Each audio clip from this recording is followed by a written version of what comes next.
Guys, what's up? Jeff from Backyard Water Garden here. We are checking out some stone. We're going to be putting in a flagstone patio around the pond, so that's what we're doing today. We're shopping for some stone. As you can see, they got giant pallets here, and we're just going to pick one out, have it delivered, and build a patio, so stay tuned. Alright guys, so we just picked out a load of flagstone. I hope we're strong enough to lift this giant piece. We're probably going to have to get the kids involved. They love to do that, so yeah, when this shows up in our driveway, we will have our work cut out for us. So let's get back to it. Well, sorry about the lawnmower noise, but it looks like it might rain any minute, so we're trying to get that done as well. As you can see, I've exposed some giant roots, and this is a great place to put a patio. Because of this tree, we are always going to have issues. I'm fine with that, but I've exposed these giant roots. Now, in order to get these out, I'm going to use a tool. Do not use a chainsaw. Your blade will go dull in like 2 seconds as soon as it hits the dirt. The best tool for the job that I found is a Sawzall. Get yourself a Sawzall with some cheap blades. As you can see, I've used these in the ground before. They hold up for a little while, but it'll allow us to shove this right into the dirt, and I don't really care what happens to them because they're relatively cheap. You get like a 10-pack, 12-pack, put a link below. But they work great. So if you got roots, use a Sawzall. This is going to be our new patio. I've decided to dig it out down about 4 inches, and I ordered some stone, some crusher run stone, and we're gonna put that down, give it a nice base, and then this is gonna be going all the way through here, connect to the sidewalk, and then hopefully have enough to make a path to the pond. And then any leftover stone is going to go here, but I don't want to dig it all up until I know how much stone I have. I don't want to order more stone. So we'll see how far we get, and maybe we'll continue this project next year. We'll see. So the main goal is this patio right here. So as you can see, the Sawzall works pretty great for, that was a root in the ground. There's a wheelbarrow. My daughter holding it. Another root, but the Sawzall works fantastic. That thing's about 3 feet long. I don't know if you can tell from the video, but we are plugging away here, and we've got a lot of it cleaned out. This root will not come up. At this point, I'm defeated, and I've moved on over to here. So I'm just going to keep digging, probably about to where that pickaxe is for today, until my stone shows up, and then I'm going to fill this sucker in with stone. All right, some more progress. We got a lot of these roots out. I know they look like logs, but those are roots, and you can see the Sawzall does a great job. Get down there and cut them right through the dirt. You just bury that blade and let it rip. I found this. It looks like a baby dinosaur the size of this thing. There's a root here. Gotta get that out. But we're making progress. The whole thing is pitched down this way, so that's why I put this whole, all my dirt is up there, because what I'm going to do is raise this level. That way it'll level out my patio, and then I'll bring the dirt up to the patio and slope the whole thing down gradually. That's the idea, but we'll see how it comes out. All right, we're going to keep digging. I've removed all the dirt that I'm going to remove right now. Stone just showed up. So what I've done is I've dug down about 3 inches, maybe a little bit further than that. And the reason I stopped there is because I'm not real sure about how much flagstone I'm going to have. Like I said before, this berm that I've created is going to come up to wherever the flagstone winds up. We're probably going to go right around here and kind of swoop it that way. Our flagstone, pallet flagstone, and then I just got a load of #1 runner crush. So it's a finer stone, and we're gonna put that down on our base. I'm gonna start wheelbarrowing it down. We got our stone in.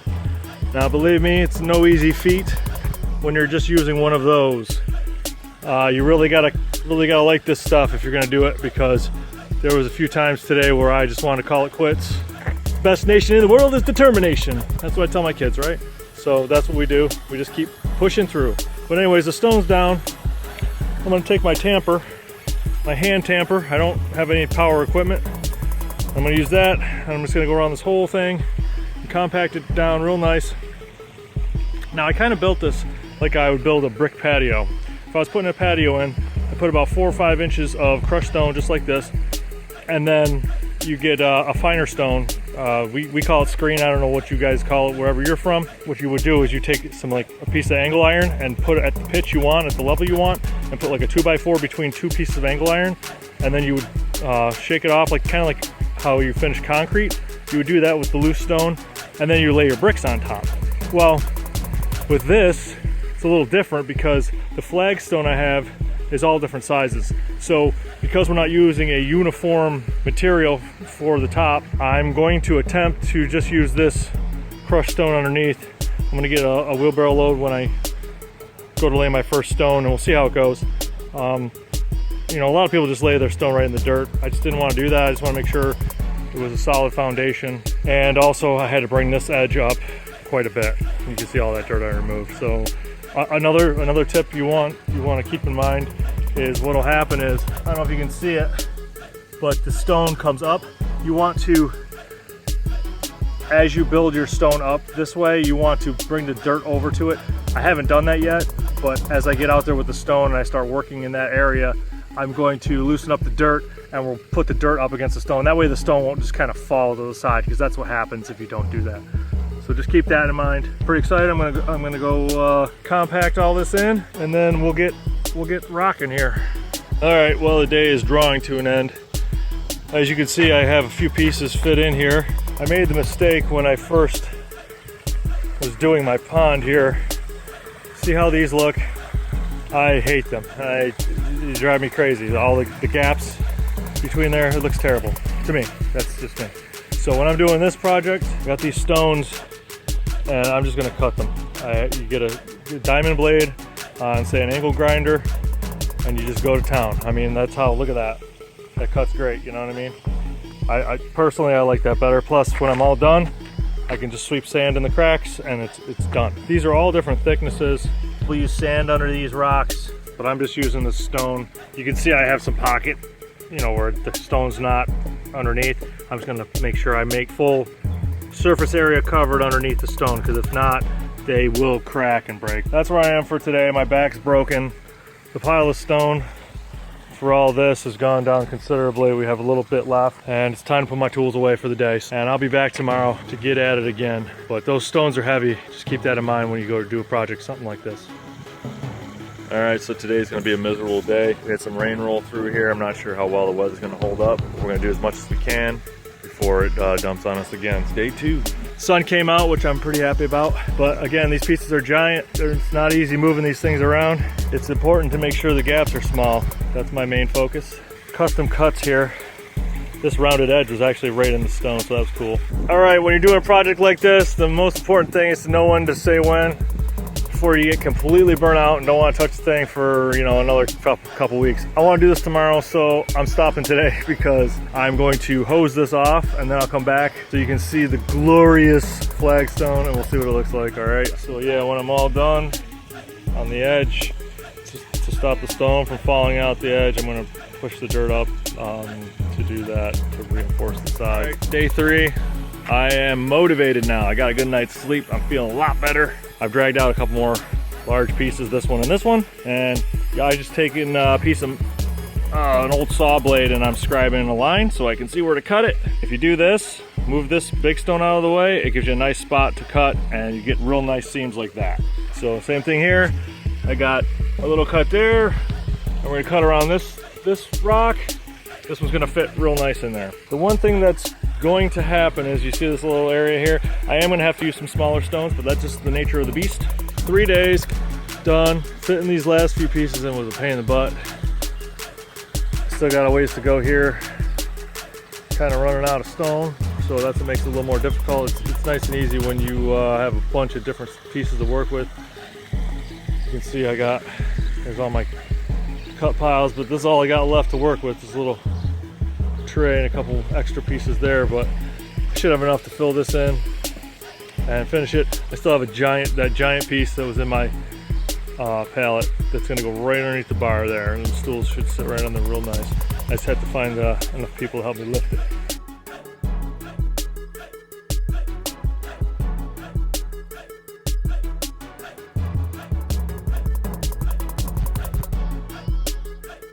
Alright, so we're coming back for part 2.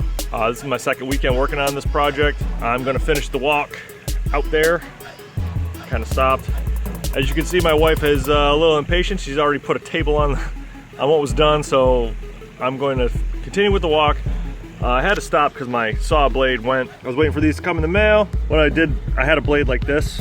Okay, I got a 3-pack. You don't really want to use this one. You want to have a little relief in your saw blades. It cuts the stone a little better. I'm going to use this blade first. Maybe we'll switch to that blade. I'm not real sure. And I'm pretty excited to finish this project. We also, while we were waiting for the blades to come, what we did was we took that berm and we filled it up. Plants on there, and my wife mulched it while I was at work. It was pretty great to come home and see that all done, because I didn't have to do it. I don't have much stone left. I got this little pile here, this little bit on the cart. Hopefully it's enough to get us to the pond. I mean, I would like to, change that out, like I said before, and make the seams a lot smaller, but I don't know if I'm gonna have enough stones, so we'll see how it goes. Okay, so what I've done is I've taken my stone, what I have left, and as you can see, I don't know if you can see that it's raised up, but the easiest way that I found to do this is to just lay it out. You lay it out, and then I've scribed lines where I'm going to cut, and that gives you the tightest joints. I mean, you can see this is already done right here. And you can see how tight those are. I'm going to fill those up with sand when I'm all finished. I'll have to move this table again, but that's another story. Anyways, just go through and you want to take all your stones and lay them out and mark them. And you want it to look as natural as possible, so you want to keep like a natural kind of, I don't know what you call that, crink or kink, whatever. And have like the larger stones more pronounced. Like I'm going to keep this large stone here and cut the smaller one, and it'll just look more natural. This thing, this giant monstrosity, I was fortunate enough to have that in the pallet, and as you can see, it works really well for the bar stools. It's a nice solid piece, so they're not rocking around.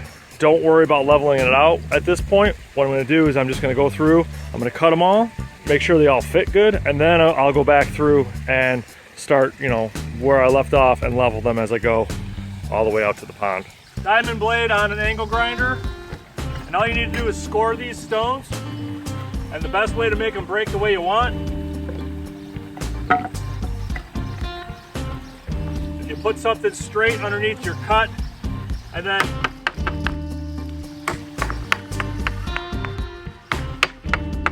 give it a whack. You get a nice clean break right where you want it. So as you can see, I've gone through and I've scored all these. Make sure when you're doing this that you have safety glasses, earplugs, because it gets a little noisy. I'll show you here what I'm doing.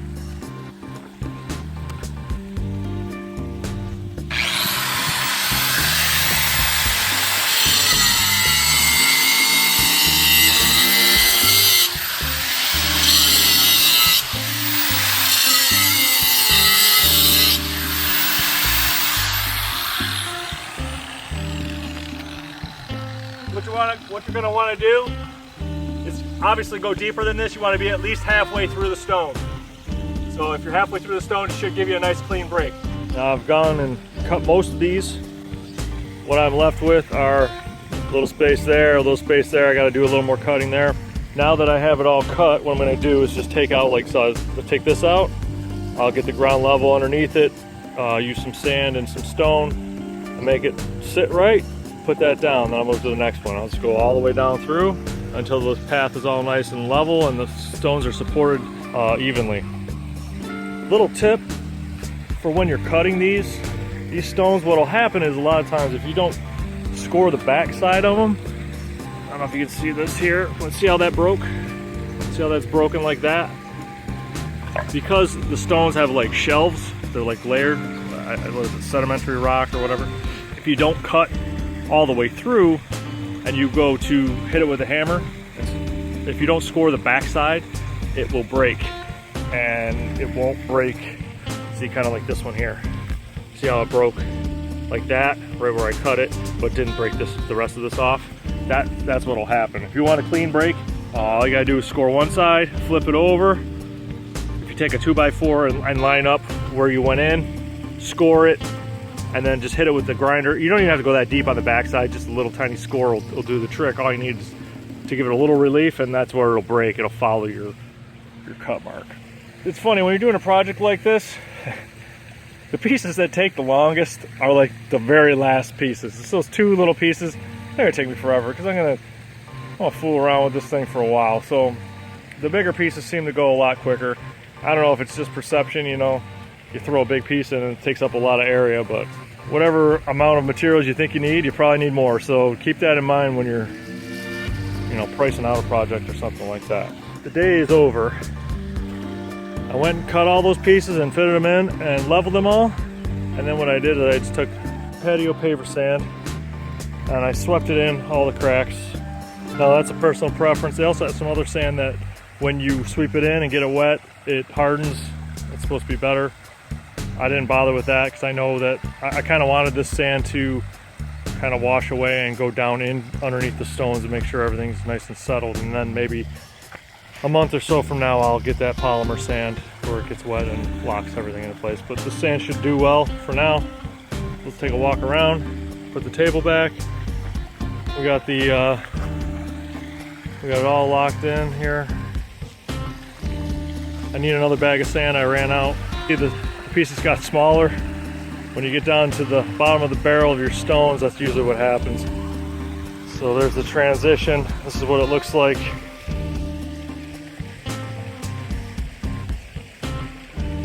All the way to my house.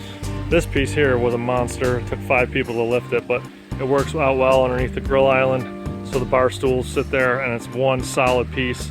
Pretty happy about that. So there you have it, guys.